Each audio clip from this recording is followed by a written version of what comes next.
CBS News is worried.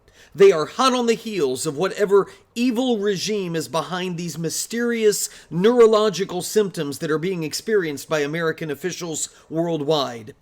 But I've got good news for them. Whenever I participate in these list the 5 worst presidents in American history, those challenges, I always omit the presidents that have served in office during my lifetime. Recency bias is real, and we tend to exaggerate the successes of the leaders that we voted for, as well as the failures of those that we've opposed. Plus, honestly, with dudes like Woodrow Wilson, if you're racist and you know it, clap your hands, and Andrew Jackson, he's a bad man, to choose from, who really needs to include the newbies? But still, it's getting to the point where we honestly have to ask if anyone has ever been so stunningly, absurdly, jaw-droppingly wrong on matters of international intrigue and foreign policy than Barack Obama was. I think not! The date was October 22nd, 2012.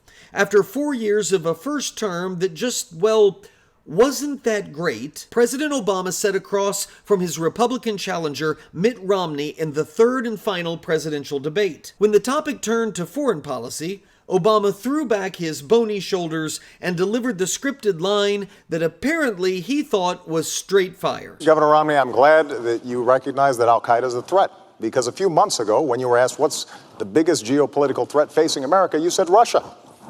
Not al-Qaeda, you said Russia.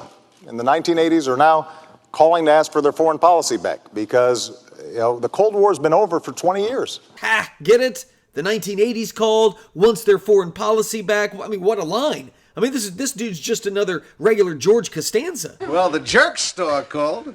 They're running out of you. But you got that, right? We all got that. Barack Obama, the man who was privy to all the security briefings, all the advice from military commanders and State Department diplomats, mocking the idea that Russia was a serious foreign adversary intent on doing harm to the United States. Silly Mitt. Funny thing about that, fast forward just 4 years, and guess who was America's major geopolitical adversary? The Russians interfered in our 2016 election. They did so.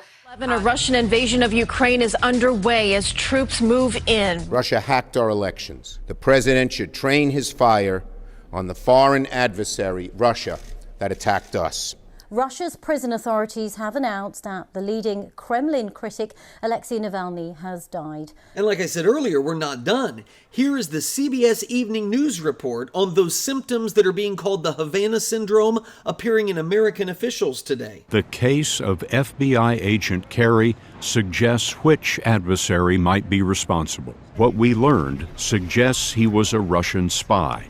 Now look, all that sounds serious, I know, but luckily, somebody can just tell those suffering American officials and their families the same thing they can tell Chuck Schumer and Hillary Clinton and Navalny and all those Ukrainians. Guys, just stop living in the 1980s. Obama out.